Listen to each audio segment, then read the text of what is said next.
USAA knows dynamic duos can save the day, like superheroes and sidekicks, or auto and home insurance. With USAA, you can bundle your auto and home and save up to 10%. Tap the banner to learn more and get a quote at usaa.com/bundle. Restrictions apply. Hey, thanks for listening. This is Ross Kenyon. I'm the host of Reversing Climate Change, the podcast you are listening to right at this very moment. Before we get into the bulk of today's show, I'd love to tell you about our sponsor, Philip Lee, LLP. I really like doing shows about the law. I think the law is such a fascinating part of our shared social life. It structures so much of it. It's badly understood by most people. And just structuring deals within carbon removal is hard. I'm talking grown-up deals here. Like when you're trying to put together an enormous package, complicated structuring, a lot of money changing hands, the stakes are high. You really do need a good lawyer. I'm sorry to tell you that if you are a startup out there in carbon removal, you're going to probably pay a fair amount of money to lawyers. There's just no way around it. Your choice is basically, do you get a bad lawyer or a good lawyer? One really cool thing I can say on Philip Lee LLP's behalf, well, one, Ryan Covington and I did a very fun show about how basically no one except for an elite few really know what bankability and project finance even mean. And he lays it out very clearly. If you'd like to go listen to that show, it's awesome and it's linked in the show notes. And also we ended up talking about Ernest Hemingway a fair amount too. So it keeps with the tradition of reversing climate change. One also really cool thing is that they just won Environmental Finance's VCM Law Firm of the Year. They've won it 3 years in a row, 2023, 2024, and 2025. It's the only award for legal teams operating in the VCM, and they have offices in the US, Europe, and the UK. You should check out Philip Lee LLP. Thank you from the bottom of my heart for listening to this. And thank you to our sponsors. You really make this so that it's something that in a busy life with lots of competing priorities, I'm able to keep coming back and making more reversing climate change. Thanks so much for what you do. And now, here is the show.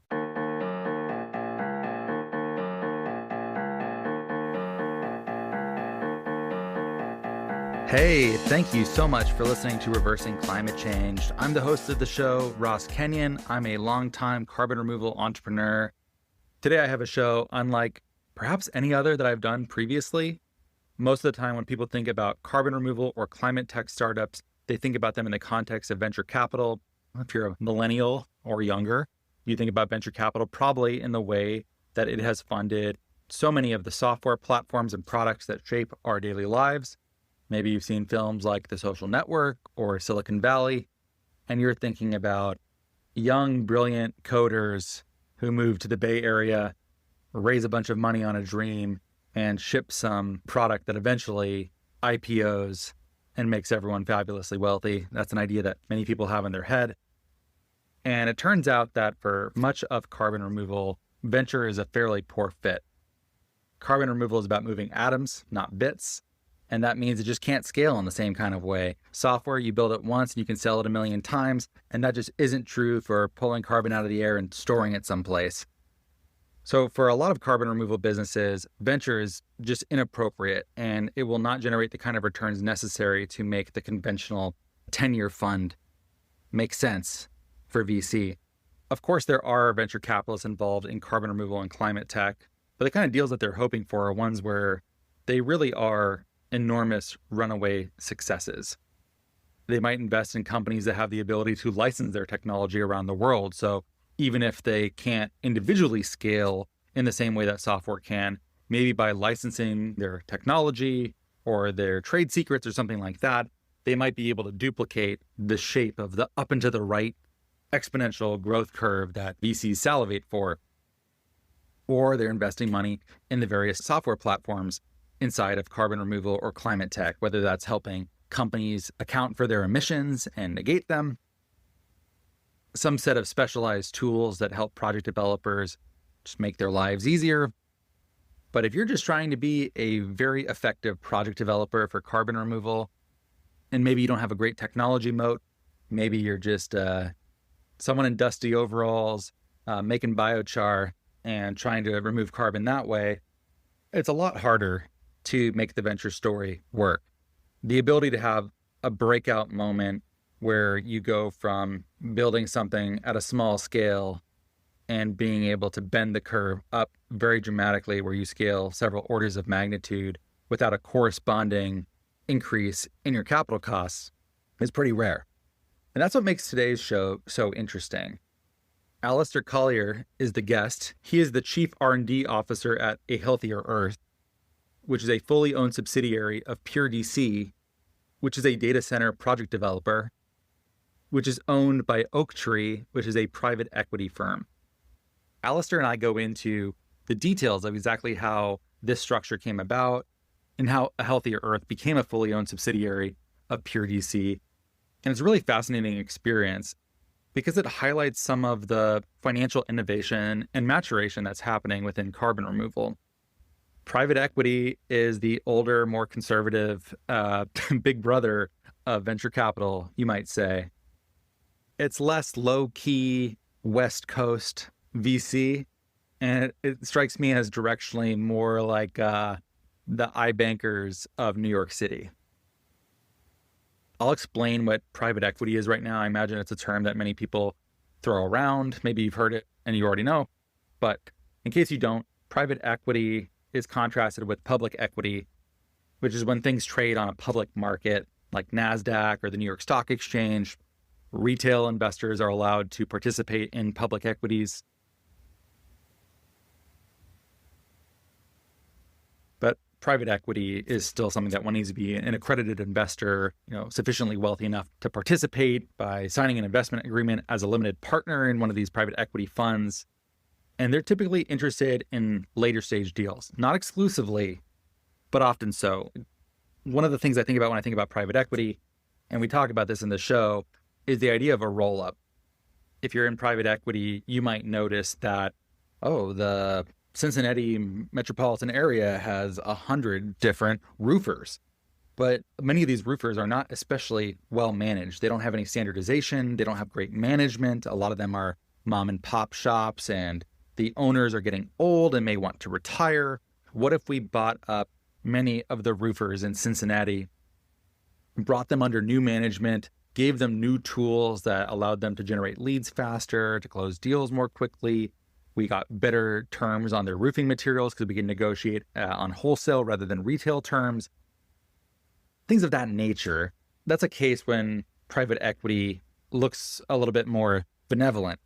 There's a book I read not long ago that's very critical of private equity called Bad Company, and it details how private equity will oftentimes buy up small local and regional hospital systems and try to bring them under the same sort of business practices where maybe the local hospital system started as a way of making sure that residents in a rural or ex-urban community have access to great obstetric care.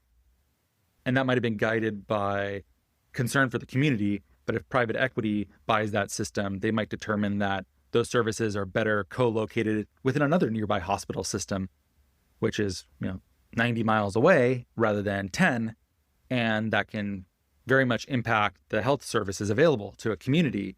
Their job is to make things more efficient. And sometimes that means what I described with the roofers, and sometimes it means cutting services for things that are not strictly profitable, but may be good for the community anyways. And so private equity often generates really strong opinions. The Toys R Us purchased by private equity is something that still gins up a lot of strong feelings for people, for example, and is also covered in that book. That being said, there are companies within carbon removal who originated out of private equity. So private equity is also involved in supporting talent and starting new endeavors outside of the venture system. Private equity does stand up founding teams and put companies together that are very well capitalized, in particular for businesses that have good fundamentals or that will have good fundamentals on a cash flow basis. The way that venture works is that you raise money. If times are good, you're told to spend that money as fast as possible to get as much traction as possible and then raise another round. And at some point, profitability catches up and you have so much traction that you've either created this market ex nihilo or you've taken enough market share that now you can just start charging for it and you can go for profitability rather than traction and scale and out-competing everyone else. But PE is a lot more conservative in this way. They're looking for fundamentally sound businesses, which is why I chose the example of roofing. People will need roofers no matter what. Roofing is just stable cash flow oriented business. It's not looking for exponential growth. It's looking for solid growth and better management. When PE comes into this, it's a different kind of paradigm, and they're able to take different kinds of bets. I don't want to belabor this too much, though. You should just listen to the show that I did with Alastair. I'll cut to it right now. Quick plug, $5 a month. Become a subscriber to Reversing Climate Change. It takes away all the ads I don't read myself, and it gets you access to bonus content. If you're not ready for that, open up your podcast app. Give this show 5 stars on Spotify or Apple Podcasts or whatever you use. If you're using Apple Podcasts, a really quick review is very, very helpful and so appreciated by me. And that's all. I'm going to stop yapping, and I'm just going to get right to Alastair. Alastair explains this so well. Be thankful I didn't try to do an Ollie G impression here, which I feel like is a real risk when someone named Alastair is on the podcast. So I'm going to skip that for now. Thanks for listening. I hope you enjoy the show. Here it is. Alastair, thank you for being here. Yeah, thanks, Ross. It's great to be here. We got to hang out in New York. I don't even know if I can say this, actually. No, we did. Yeah, we hung out in New York Climate Week. It was a really great week. I think you were on the prowl trying to find carbon businesses that have been invested in by larger institutional sort of capital rather than typically what we're funded in. Yeah, we were talking. You're like, oh yeah, do some biochar project development. Yeah, I had an aqua exit to PE kind of thing, and I'm like, excuse me, what? What was that last part? We definitely need to talk more about that. I'm not even sure if that's the correct way to characterize it precisely, but you had a strange experience where I don't think a lot of people know what you did is possible. I'm not even sure that many biochar project developers know that they should be looking for deals like this. And this is a time when I imagine people listening are wondering what 2026 is going to bring and what options might be out there. And I think your leadership on this and doing this deal is really interesting. Obviously, we're going to talk about a lot more than that, but that's just to set the stage a little bit. Maybe let's start with, though, what is a healthier earth, and run me through the life cycle of the company to date. Yeah, sure. So if we start with where we are today, A Healthier Earth is a wholly owned subsidiary of a company called PureDC. So a little bit of background, PureDC is a data center developer and operator, primarily building hyperscale data centers. So think between 40 and 250 megawatts in size in Europe and the Middle East. And we're really specialized in doing that. We have about 500 megawatts developed to date, and we build primarily in urban environments. So we were brought into as a wholly owned subsidiary into Pure about 3.5-4 years ago now. And before that, they were our only customer when we were a fledgling startup, focused primarily on research at that time, but helped them do some decarbonization. They had a real focus on sustainability as a core differentiator for them, being a challenger, let's call it, in the data center market. We were able to drive some value and some decarbonization work, and that led to us becoming part of Pure as a wholly owned subsidiary.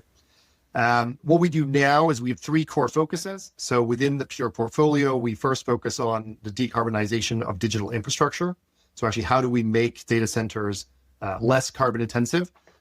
Pure's been able to reduce about 22%, I think, of our carbon intensity of a megawatt just by building less, building smarter, building smaller, building standard. We build in kind of the new materials. So think biochar cement, biochar asphalt, these kinds of things. We look at how those materials can be incorporated into our data centers to take us that next bit.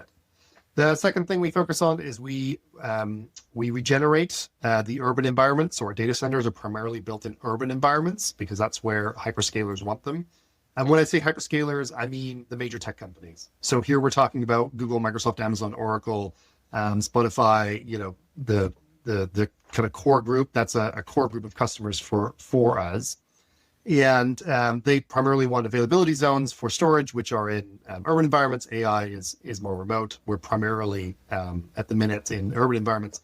And so we do things like we're supporting Pure in building one of the world's largest living walls around our London data center, which will have a biochar substrate within it. Be the world's first living wall with a biochar substrate, reduces water usage by 60%, completely eliminates grey water waste management, or grey water waste, and incorporates biodiversity gains into the urban environment, which is really hard to do.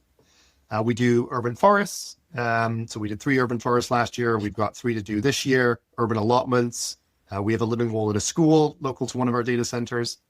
So things that really engage with the community, support Pure in gaining planning and permitting.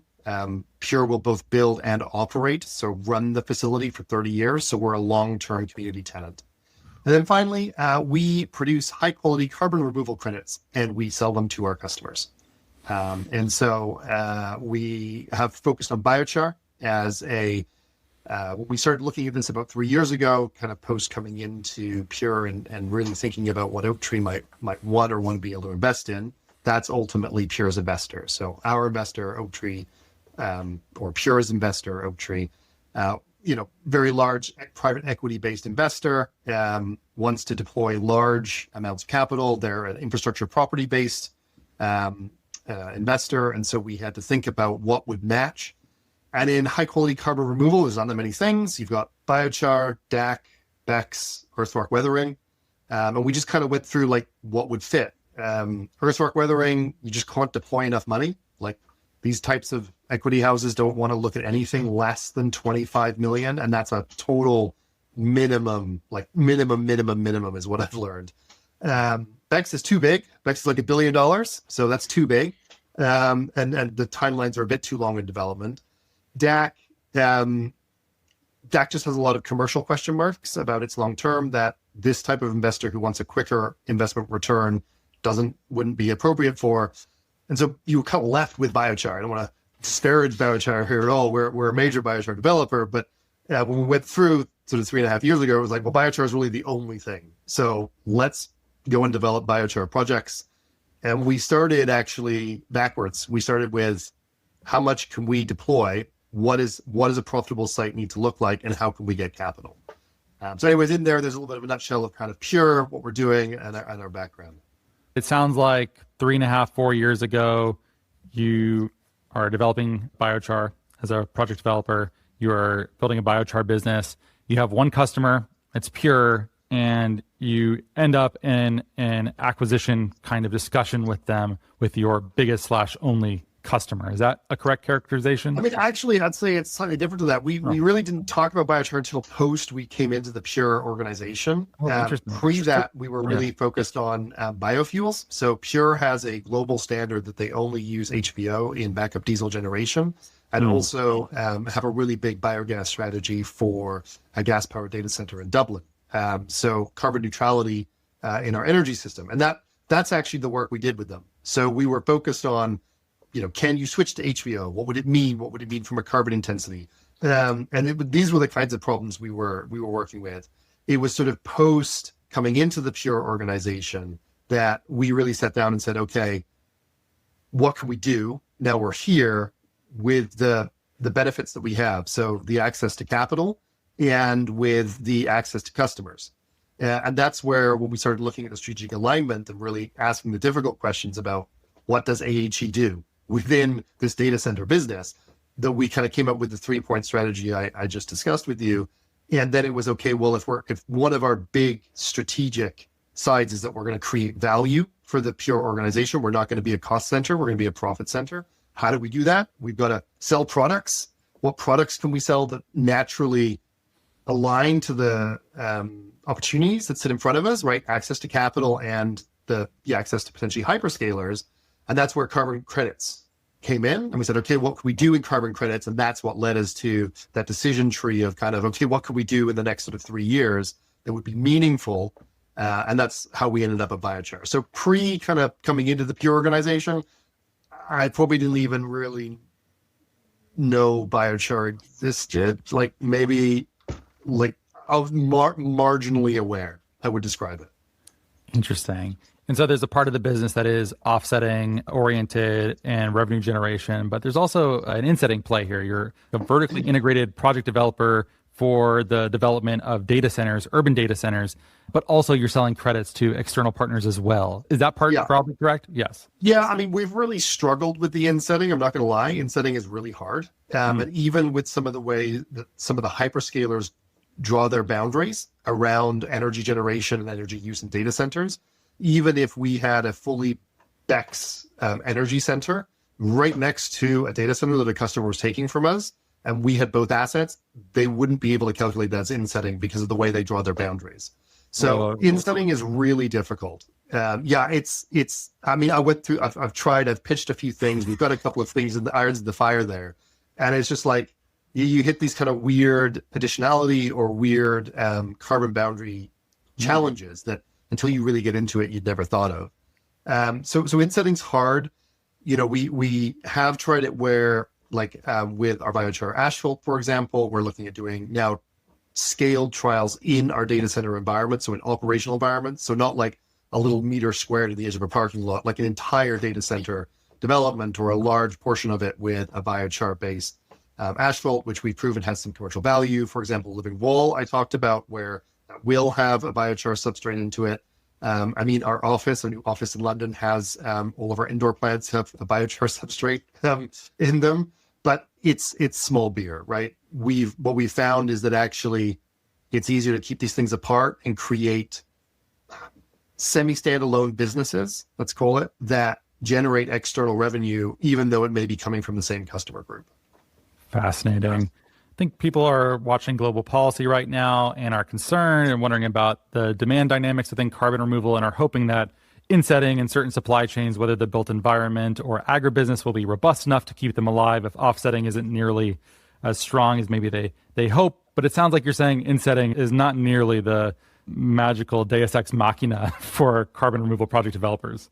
Yeah, I think each industry is different. I think certainly in digital infrastructure, it's much more challenging because of the standards that we have to apply, we have to adhere to build our actual digital infrastructure. There's not much flexibility. You don't necessarily see benefit in your data center buyer or your data center selling to them for being a carbon neutral or a less carbon intense data center, even though on the other side, they may be offsetting a huge amount of their operations or buying offsets. So even internally within organizations that I would say are really leading in this space, they haven't yet been able to fully reconcile that side of how the supply chain talks with the purchasing arm. So I think, any commercial organization is going to be customer led. And when customers are sort of signaling different things, sometimes it makes it challenging. Like my biggest problem is that there isn't a major scoring benefit for us selling a data center that has a lower carbon intensity, even to a customer who may be very active in purchasing offsets. I imagine that dynamic is probably not going to be improving given the political climate around energy mix. Yeah, probably not, unfortunately. And I think it's why, when we talk about politics, at least what I have found with the investors I'm talking to, and specifically the investor types I'm talking to, are large institutional infrastructure or property-based mid-cap to large-cap private equity funds, right? And what I've found with that group is that actually political contracts or contracts that are based on political will or not political will, but even legislation are not seen as credible as high-quality commercial contracts in G20 countries where you have rule of law with large organizations that have a strong balance sheet. And the simple reason is you can't sue a government. Well, you can.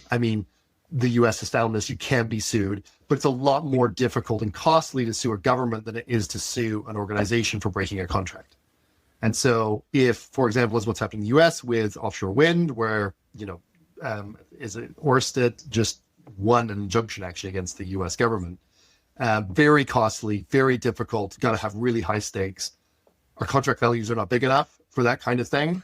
And so, we would much rather have a 10 to 15 year offtake with a high quality third party counterparty with a AAA rated balance sheet, who in the US or in Canada or in the UK or Western Europe, where you could sue them and you've got a good chance of winning because your contract is ironclad. And so actually, the more your project, in my experience with these types of investors, or your revenue streams specifically, rely upon any kind of legislative component, actually that reduces the investability at this scale. Now, at the medium to lower scale, like I think in the VC world or the less sophisticated, maybe let's use the word investor, they're kind of like, oh, you have to have at least a portion of your revenue in, Corsia type or in these kinds of things.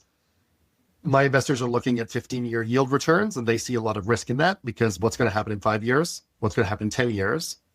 We literally have no idea. Nobody has an idea. And so if that isn't actually part of your business case, but it's directly contractual, that actually increases your investability.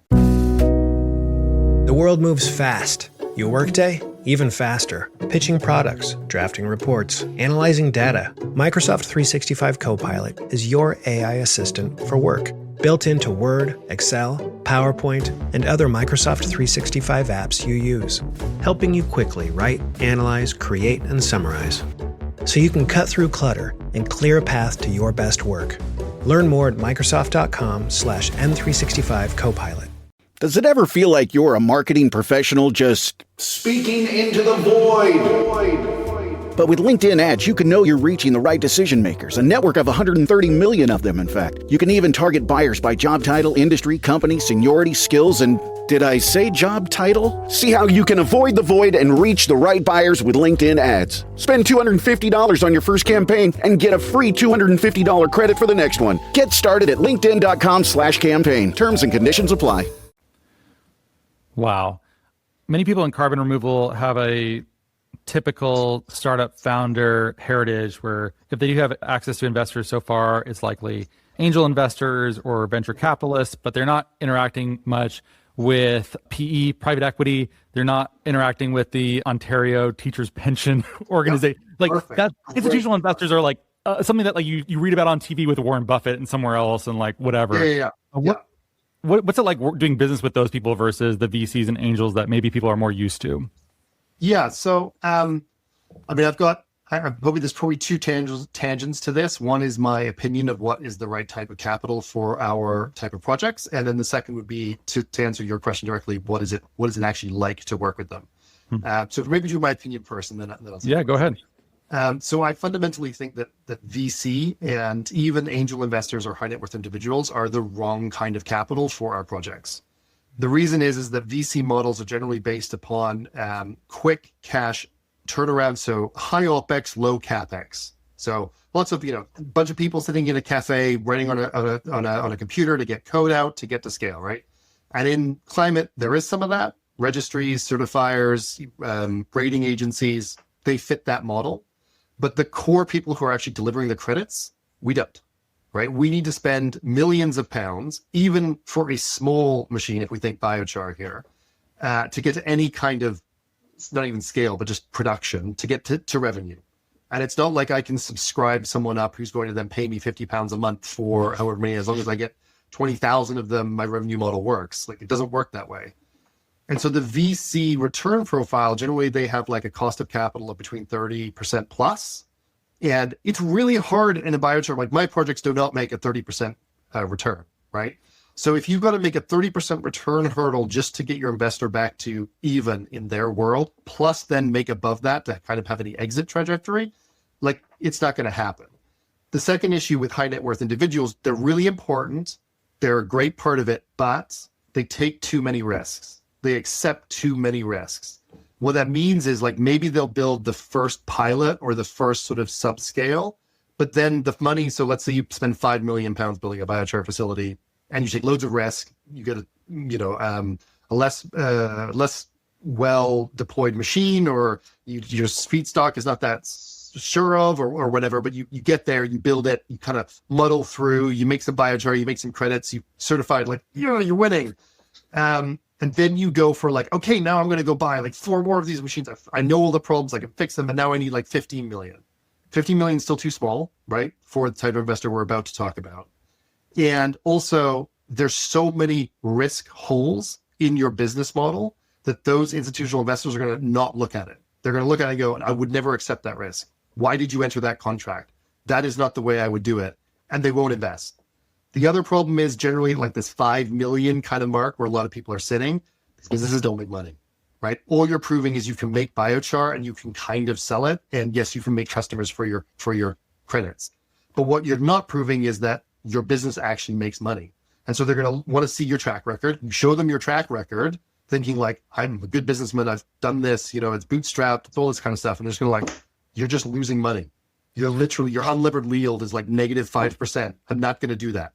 Even if you go through, oh yeah, but if you scale it, if you, as soon as you get into that world of if you, no, they're not interested. And that segues nicely to what your actual question is, which is, what is it like to work with these people? And I mean that in the nicest way. Like, what is it like to work with these people? So I describe myself as Oaktree trained, and I say this to their face, so I don't feel bad about sharing this. And what that means is that Oaktree have been really supportive in helping me understand what they need to be able to make an investment decision.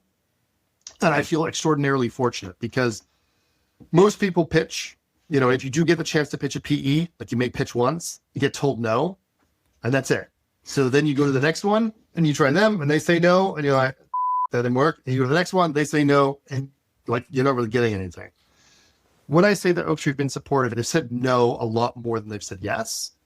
But what they have done is explain to me, like, why? Why are we saying no to you right now?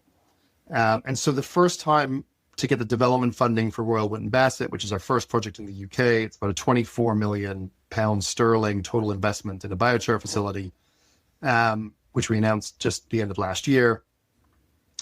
For the first 9 months, they said no. I think I went to them 5 or 6 times with investment decks, each one probably 20 to 30 slides. And each time they said no. So the first time I went with like what I always see, right? This is 3 years ago now, like what everyone always has, right? Which is loads of preamble on the potential upside, right? Like a broad market theme, right? So a investment thesis based upon a broad market theme and directional travel that they can see. Referencing things like, hey, look, like the biochar market is exploding. It's 84% of global delivery of high quality carbon. It's growing at this rate. And if it continues to grow, this is where we're going. The EBC says that it's going to grow this fast. And by the way, look, Microsoft and Bain and BCG and all these people are taking all these credits. So there's going to be huge credit demand. And biochar has all these amazing things it does. It, solves flood risk. It, fixes agriculture. It's the future fertilizer, whatever, right? All the upside. All the amazingness. And by the way, we can make 5 of these facilities and it's going to cost us much and we'll make a gazillion dollars, right? And like, I made that deck, right? Which is what everyone does. And like my financial model was slide 35 or whatever. It is right. And like, I remember sitting there and the guy from Oaktree was kind of like, on the meeting with me, and he was kind of like sitting there like, I was giving my pitch. He was like, look, Alastair, I read the deck. I think it's really good. But like, how does this thing make money? And I was like, okay, well, I mean, we have to sell biochar and then we sell these carbon credits and then we sell this energy here. And he's like, yeah, okay, great. It's a no for now, but can we come back and like, just explain to me how this thing makes money? So like learning, slide number 2, revenue model. How does this thing make money, right? Slide number 1, executive summary. This is what we're trying to do. By the way, slide number 1 says I'm requesting 2.4 million to do whatever, right? Like this is the development, this is the work we've done. This is what we do. Slide number 2 is revenue model. This is how it makes money. Great. Same thing. Went up, do the thing. Sorry. Yeah, great. Yeah, I can see how it makes money. What are the key unit economics that drive the profitability of the business model? And what are their sensitivity to the underlying risk in the market? And I was like, I'll get back to you on that. Google, what is, unit economics? Not quite that. No, you're kidding. You didn't have to Google that. Did you really? But like, okay. Yeah. So slide number 2 is like, what are the 5 key unit economics that drive this business case and the profitability? And then where are we on that? So I made these like, it's like, we always use this slide. It's like sounds, like the sound dials you have on like a switch on a soundboard. They're literally that. And what we do is we put in triangles that are like external reference points. And then we have a circle, which is our target. And then we have a square, which is where we are today. And the square is either gray for it's an estimate, blue for it's kind of semi-quantified, or it's green, it's contracted. And what they want to see is they want to see it contracted or proven with tests. So carbon credit multiplier, carbon credit price, feedstock price, biochar price, biochar offtake. I think those were the 5. And so, yeah, literally that then unit economics. So, what is it like working with these people? They're interested in how does it make money? They're interested in how it generates an unlevered yield. So infrastructure investment, we'll talk about that in a bit. And they're interested in the economics. So in my decks now, like I'm literally doing an approval deck right now with Oaktree. And, like biochar is mentioned probably on slide 12 in the appendix. They basically say like, yeah, I get the upside. Like cool. Yeah. And I get it's really good for the environment. Great. But I can only do this investment if it financially works. So like all of that stuff only sell me after I've already decided this financially works. And what I need to know if it financially works is what's its unlevered yield. So yield investors, infrastructure investors are looking at unlevered yield. Unlevered yield is your stabilized EBITDA when you're at full operations over the total CapEx it costs you to build the thing. This is literally with no debt. So take debt out, literally that number. And that gives them a really good way to peg this infrastructure investment and the risk they're taking versus others. So give you an idea, like a bridge, build a bridge, makes like a 4 to 8% unlevered yield. Super like stable, right? Like you're building a bridge, it's going to be there for 60 years and the government's going to pay you every year, whatever, 100 million for the bridge to be there. Right. It's probably like through a bond or something like that. Yeah, right? Yeah, exactly. Yeah. Right. So data centers are like 8 to 10% because 15-year offtake with a high quality third party hyperscaler with a great balance sheet with a suable contract. Yeah, like pretty low risk. One revenue stream locked in for 15 years, low risk. Commercial real estate, 12 to 14%, maybe as low as 10 if you've got like a long-term tenant, like a Merrill Lynch staking, half your building before you build it. Yeah, you can probably get lower. Frontier, climate change or, climate, 17%. That's your unlevered yield, right? Now, a 17% unlevered yield takes for account the fact you've got multiple revenue streams. You've got risk because you're probably only ever going to be able to get 40% of your revenue on a long-term offtake. You're going to have feedstock risk. You're going to have long-term, spares for your machinery. You're buying a machine now. Is the manufacturer of your machine going to be around in 15 years to supply you with the spares you need to keep your machine running? Nobody in the biochar market, barring maybe Pyrag, could say that they have any chance of being able to say that that will be true. And so like these are the risks they're taking. That's why it's 17%. But that's an attractive number because it's double what I make building the skyscraper. So like now I'm interested. Like now I kind of want to make the money, but now and I kind of deploy like 50 million. So because I'm not going to get a bank. So we can talk about the banks in a second and debt, but they're like, I kind of needs to be around 50, like preferably 100 million. Like, should we get there? I've talked to more people who are like, I want to deploy 50 million into biochar, but I just don't know where to do it or who with. Like the problem is not that the money's not there. It's that generally speaking, I think we're thinking too small and we're not speaking their language. We're approaching it like we're trying to save the world or we're pushing from a very use case perspective rather than like the core fundamental financials. Wow. And when you're having these conversations as a fully owned subsidiary, are you selling project equity? Is that how this deal works? Yeah. So the way that, and this now links to the debt, right? So any equity investor is looking to deploy equity and then to back that equity out with debt.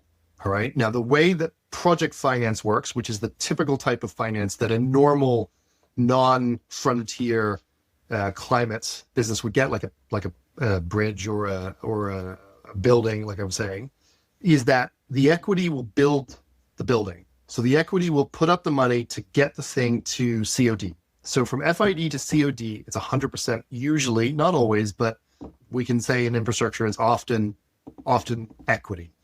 I'm simplifying here. Obviously, in major deals with multiple phases, you're refinancing as you go, but let's just keep it simple, right? So equity is deploying your money. So let's say like take my project, 24 million, that's an equity deployment. Once you get to commercial offer to COD, now the banks will come in and refinance the equity. So what they'll do is they'll say, okay, your site is now running. We believe in the contracts you've signed for the revenue, that our interest payments and our repayments will be made. What we'll do, equity, is we'll give you 70% of the equity you put in. So we use simple numbers. Let's say my site costs 10 million. We're going to give you 7 million back, and you can go build the second site with your 7 million, right? And we'll finance 7 million of this. And they're looking for a 5 to 7 year payback period on the debt. And the attractiveness of the project finance is that if you get really, really boring, like vanilla, plain project finance, which I don't think anyone's gotten in our sector, where we're trying really hard, but it's still hard with our backing. like your interest rates are much lower. Like you're talking, maybe you can get into single digits, like high single digits. Maybe I've heard of even kind of like mid single digits, but that's where project finance gets you. And that is super attractive because if you're making a 15% unlevered yield and your investor wants a 12% return, and now you've come in with a 5% debt, everyone's happy, right? And that's the sweet part. That's why like VC, this never works. I cannot generate a 30% return, even with my biggest projects. So it's never going to work. And they're never going to give me 24 million when I've got zero revenue, but I've got contracts for revenue, but I don't have the revenue coming in. It's not how their model works.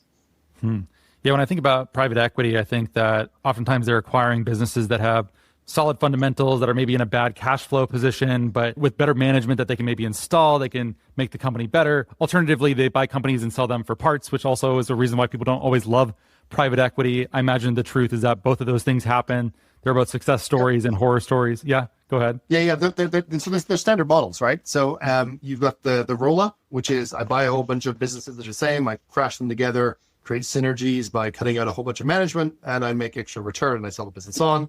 Second one would be, I buy a failing business, an asset strip, and do it that way. But I think if you look for growth PE, which is, or special situations, I think they're called PE, they're really looking for growth businesses where they can deploy capital in businesses that have a repeatable model. The key is it's got to be repeatable. So this isn't like, I'm doing a biochar business in Kenya focused on some type of switchgrass. And then my second project is I'm in Australia using a waste or non-indigenous weed. And then my third project is in South America on coffee beans. These are not repeatable projects. Private equity would not be investing in this kind of model. Private equity would want, I have a very clear model that I use a very specific feedstock from a certain type of customer. I use that to produce a very specific type of biochar that goes into this exact type of industry. I have demand for that biochar up to 60,000 tons, and each site produces 10,000 tons of biochar. And so I need to produce 6 sites. And so I'll build the first, and when I'm halfway through building the first, I'll start building the second. And by the time I've finished building finish the first and it's operational, the second is halfway and the third is starting. Wow. So that's what they want to invest in. I just spoke with a project developer the other day, and they were telling me about how important it was for them to distribute their risk geographically and across project type. And I had a similar reaction where I'm like, wouldn't you just get better at doing the same thing over and over in different places? Maybe that would be a safer thing on net, assuming you chose the right political geography to make sure that this did happen in that way. Yeah. I mean, I think that's, so it depends, right? Like if you're a developer and you are developing in less developed nations, in the global South, maybe, then, or nations that don't have as strength of the rule of law, which is really key for these kinds of investors, then yes, that might be a strategy that works. For G20, let's call it countries, it's repeatable. These investors want a cookie cutter approach that they know works with a management team they believe can deliver. And they want to be in the check sizes of $25 to $50 million per site. And that's what they want. If you could do that, they'll be very interested. This is totally a tangent, but is this why basically every city looks exactly the same? They have the same condos, they have the same strip malls, everything is just a pattern that can be repeatable for financiers. Is that why this exists? I mean, it's probably, there's a lot of truth in that. Once you can do it once, it doesn't necessarily pay to be different or unique. It pays to be simple and to be repeatable and to be able to turn a handle and do the same thing over and over again. Unfortunately, it does create maybe urban similarities. But in our world, actually, that's what we need to do, right? Like we don't need a biochar project to look different. We just need a lot of them and we need them fast. Such an interesting point and such a deep, deep tension for aesthetics and ethics and so many other questions about the entire world. Turns out most of these questions end up touching the entire world when you start asking them. What advice might you give to a company that is working in biochar right now? I suppose it could be any type of project development, but you're closest to biochar at this point, even though historically you have not been. What advice could you give to someone who 2026 might be a hard year? People are looking for potential exits or partners or financing that might be different from the 10th VC telling them no after spending a lot of time in their data room. What should they do? Yeah. So Well, I mean, first we actually wrote a guide, which we launched at COP30 that goes through this, called the Biochar Blueprint, which you can download on our website at healthierearth.com. It's about a 60-page report. It's got about 12 different collaborators that go through this in a lot of detail. I think, and it's a really great resource, and it was designed to share a lot of our learnings over this journey. I think, again, it all depends on where you are in the development journey. So if we talk about biochar,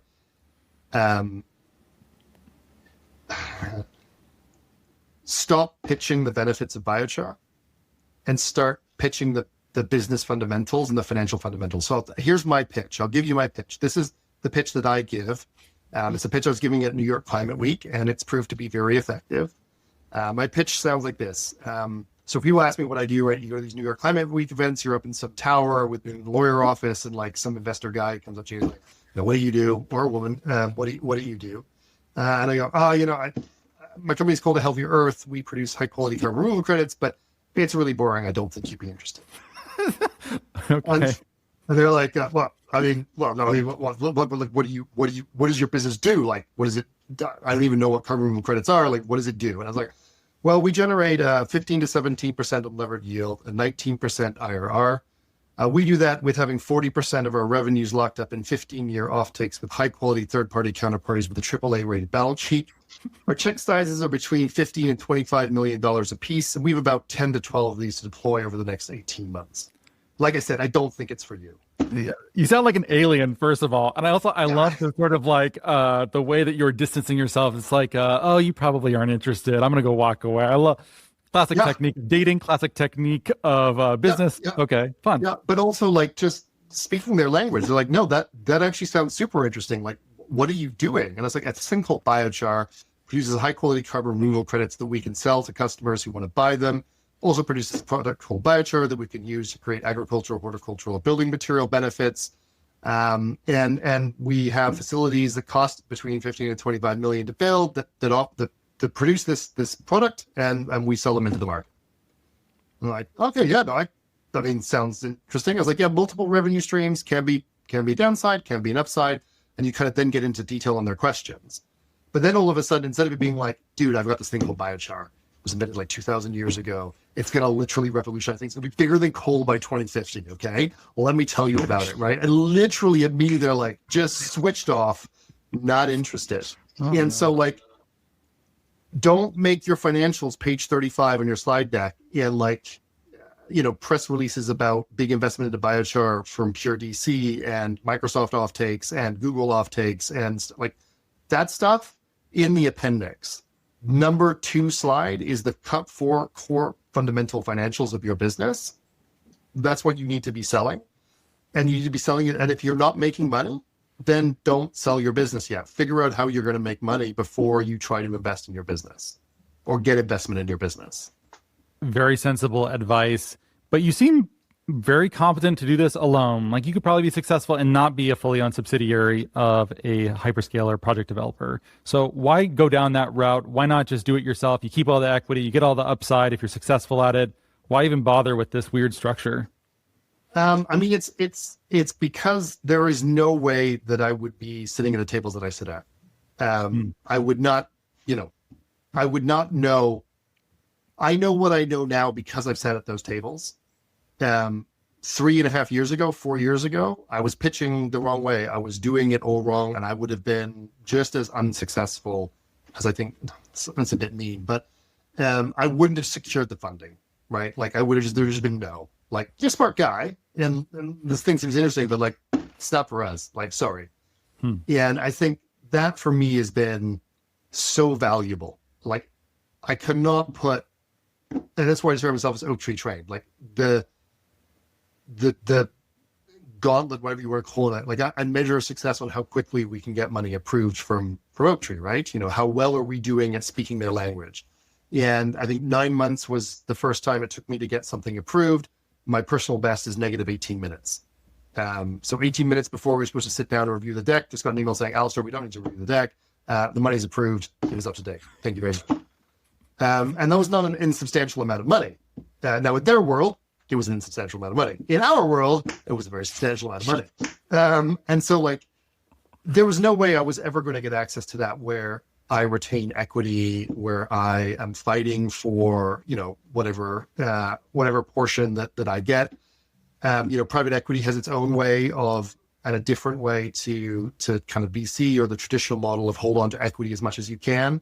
That's not the PE model. The PE model is I own the equity, as in the investor owns the equity.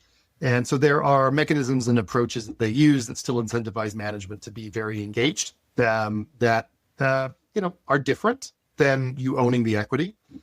And I guess kind of 1 year in, it was, pretty easy surmise is like, do you own 100% of nothing, or maybe a small percent of something very big? And, and it's not even ownership. You can't think of it that way. But, if we kind of make the comparison, and it was a very easy decision to make. It was very well aligned. Pure had been a huge part of the evolution of the original company as well. So really from the outset, it was very well aligned. And it helped that some of the leadership of Pure I'd worked with before all of this in my previous career. So I had a bit of relationship there that made it easier. And there's no way there's no way I'd get into the rooms I get into. The banks that want to lend with us, the government institutions, the other financiers that I talk to, there's so many rooms I've gone into that I shouldn't have been able to get into, that has got me into, you can't calculate the value of that if you get my drift. I do. Okay. But someone listening here may not be super fluent in finance in the way that you are very comfortable walking into that room. I'm sure you have the right clothing to fit in with the PE folks. I imagine it's different from most people making biochar. It's a different kind of community here. White shirt, blue gilet. You want to really fit in? White shirt, blue gilet, blue slacks, and what are those like trainers with the white band around the bottom? I don't know what they're called, but that is the uniform. Listen up, people. That's some good advice, I think, for culturally fitting in. But what do they do though? Because this is also rooms that they don't have access to. You have a previous career that prepared you for this moment where you could take your business and know that you're getting a deal that's ultimately worth it. You're losing control of your company in a certain kind of way, but you're getting access to rooms that you wouldn't have otherwise access to. A lot of financing. This is a great deal, even if you're not going to see the $1 billion IPO, which, by the way, like many project developers, probably all of them, maybe 100% of them will never see anyways for project development within CDR. Yeah. Like that's probably not going to happen anyways. But like the idea of having ownership and being a founder in this kind of way where you own the company and maintain control. People watch things like The Social Network and they think about the ownership struggles of startups. They want to be in control. PE likes to own everything that they can because they want management decisions to be in their hands. It makes sense. It's their money. Where do they line up to take meetings like this? How do they prepare themselves? Or is this just you because this is your previous career and you speak the language already? No, I mean, I was an accountant before this, but my background was, yes, I have an MBA and all that kind of fun jazz. But I definitely did not speak the language going in. And that's why I'm thankful they said no so much. I think, look, the problem is we are not startups. All right. Everyone needs to stop thinking about outside of like the registries and the certifiers and the rating agencies and, all the soft stuff. Like we're not going to app our way out of this problem, but everyone who's building an app. Okay. You could probably think about it that way. Like you want to retain ownership. You can think about it like any type of Silicon Valley sitcom, like, yes, but we are not a startup. We are an infrastructure development company. And other biochar developers are building infrastructure. They are not building startups. So firstly, stop thinking you're building a startup. So unless you can stump up 5 million quid, you don't have a startup. You are building infrastructure. And nobody owns infrastructure except for the people who are putting the money in. Like, I'm not being that's the way it is. So if you want to get access to the volume of capital, you're going to need to get to real scale without, really struggling with bootstrapping, really struggling with getting grants. This is the way to get access to the level of capital you need to do your business.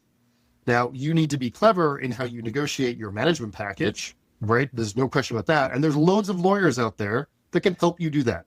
You just need to pay them a bit of money. Go get a really good lawyer, right? Who, if you get to the point where someone wants to buy your business or invest, that was even bad language. They're not buying your business. They're making the investment in the infrastructure that allows the business you want to exist. That's what's happening. They're not buying your business, even though that is what happens on paper, like you lose ownership. What they're actually doing is they're investing in the infrastructure equity required to make your business run. And that's how you need to think about it. And if you are at that point where you have an investor, let's imagine you've got Ontario teachers' pensions on the line, right?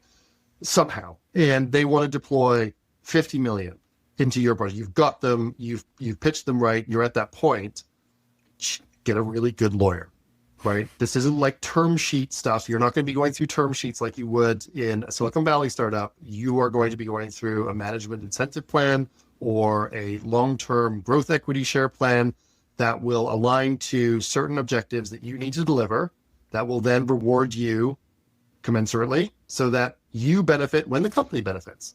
So you still have a benefit structure, but just get a really good lawyer. All right, I cannot stress this enough. And there's loads of them out there. They're expensive, but get one. Okay. Then you don't have to know everything. But to get to that point, I think your question also, Ross, there was how do you get to that point? Mm-hmm. You have to think big. You have to, like, $5 million is not big enough. It's not going to float anyone's boat. It's too big for the small guys. The small high net worth individuals might do it, like the smaller high net worth individuals, and it's too big. It's too big for them. Sorry, it's too small for any of the private equities. Like 20, 25 million, kind of the minimum scale. You need to have a really core product, and you need to have contracts. So, like, is your EPC contracted? Do you have draft contracts for your machinery? Not like I've been to China and I've seen the machine. No, do you have the draft contract that's been through your lawyer that is ready to sign? Do you have planning and permitting for your facility? Do you have certification already, as much as you can, done? Do you have a pre-offtake contract for your credits? Do you have biochar offtake for at least 3 years of your operation? And when I say like biochar, I'm not saying like, oh, the guy down the road said he's going to take it to put it in cement. No, I mean like a signed letter of intent minimum, draft heads of terms better, like draft contract best. Signed contract, absolutely the best, but very difficult to get without that. Show up with those things. Tell them that you have a business that can generate a 15% or higher unlevered yield, that you need to deploy 20 to 25 million dollars, pounds sterling, whatever, that you have these contracts progress to the point where they would be ready for signing or close to ready for signing, subject to an FID, and that you are looking for £1 million to get yourself to full FID, to use the right lawyers they want you to use, to do the work they want you to do, to finalize all of these bits. And then once you've done that, so they're only putting $1 million on the door now. And yes, you might be giving up. It might feel like you're selling your company for $1 million. But what you're actually getting is a real chance to build the business you want to build. They'll spend the $1 million with you. You do the work you do it on time, not early, not late, on time. Do not be early. It's not good. It doesn't look good. Okay, I've done this. I've been like, hey, they're like 5 months early and I need the money now. And they're like, so we don't have the money right now. You told us it was going to be needed in 5 months. So you're going to need to wait for 5 months. Why did you do that? Don't be early. Don't be late. Don't be over budget. Don't be under budget. Be on time and do what you say. Show up with the $1 million spent. I've spent $995,000 of your $1 million. This is what I spent it on. Yes, there was a bit of moving between it, but it was all right. Here's the contracts now at the state that you said they would be. We're now ready to go. We have strong confidence in our ability to deliver the 15% delivered yields. Can we now have the $24 million to actually go and build this? By the way, I only need $6 million to get me over the next 18 months. The rest of it comes when the 60% balloon payment is required for my machinery. So I actually only need $6 million now. And by the way, if this whole thing goes up, like completely wrong, we can sell the site to these people, likely recover 20% of the value. We can sell this and we can make the people, unfortunately, redundant right away. Therefore, your total equity exposure is maybe only about 4 million. So really, you're only risking 4 million for this upside. That is what you need to do. And like, again, the biochar stuff, that's in the appendix. Unless it's relevant to the contracts that you have, it's in the appendix. The like great things that's going to do the world in the appendix. The fact that dealing with your biomass stops, I don't know, algae flows into the Great Barrier Reef that, kill loads of things, great, in the appendix, like last slide in the appendix. All just upside. This is such a fascinating contrarian take. I don't know that I've ever heard. I barely had to do anything in this podcast, by the way. I just let you let it rip essentially. But which is fine for me. I'm just like, oh, this is great stuff. People should know about this. Is anyone else thinking about it in this way? I know of some PE originated companies that just grew out of private equity from the very beginning. I know some of these deals that do exist, but I never hear anyone talk about it. It's mostly people who are very sophisticated, who have done things in their careers that this is not their first experience doing serious big business deals with other people. They're not just startup founders with a dream and a pitch deck. It's a different kind of person that comes at it from this angle. But is this happening? Are you seeing more of it? I'm trying to, not really. I want to see more of it. I'm seeing a couple of funds, like mid-cap funds. So between $1 billion and $2 billion sort of in cap size that want to deploy exactly into these markets, exactly at these prices, but can't find the people. It's part of the reason that we wrote the Biochar blueprint, to try to share this way of thinking and this approach so that more people can access sort of the things that we learned, and also some of the key, like our lawyers are in there. So if you want to use lawyers, you could probably use them. They're probably pretty good. They're a sponsor of this show too. It's Philip Lee LLP. Philip Lee, that's right. Yeah, exactly. Yeah. So Philip Lee I've commented there. It gives people maybe a pathway to get to this, but there needs to be a lot more. But what I can say is, if you can do this, there is a lot of money out there. I have literally had at least 3 conversations with other equity houses who have said, I've got $50 to $150 million to deploy in Biochar right now. I've been looking and I can't find it to deploy. And it's because they don't want to write checks for less than $25 or $30 million. And they want to back management teams they believe can deliver. If you're a guy with a dream and you don't have infrastructure experience, your number 2 should have an infrastructure experience. You need to be credible that when you get given $6 million, you are going to deploy that and you are going to sign contracts that will move the project forward, and not do that. Party mansion. Yeah, exactly. This is not BC land. That's what BC does. BC throws money at you and do what you need, spend your money. This is not that. This is, I would describe it as forensic, right? They will be through your contracts. Oaktree is deploying billions of dollars, and they will literally question me on 150,000 pounds that I want to spend. Why are you spending 100? That feels expensive. Oaktree signs off every single contract. So just to give you an idea on legals, we have external legal counsel write our contracts. We have internal peer legal review them. So that's internal, my parent company. And before I'm allowed to put them up for signature, they go to Oaktree, and Oaktree's internal legal counsel reviews the contracts. This is for £250,000 a year contracts. And they come back with comments. I've already done the negotiation. I've done 3 months worth of legal work. And the Oaktree guys come back and are like, we don't like this clause. Why is this clause in there? And then I have to explain why the clause is there and why we can't negotiate it out, or what risk mitigation I put in to overcome that. That's the level of detail they are going to be in, even on the small stuff. One cheeky question before we leave. Do you ever consider it ironic that your last name is Collier and you ended up in charcoal? I have never thought of that, actually. That is, I've never actually thought of that. That's how I'm going to end the show. Alastair, wonderful advice. Thank you for being here. Listen up, everyone, and then links in the show notes for everything that you need. And thank you so much, Alastair. You bet. Thank you very much, Ross.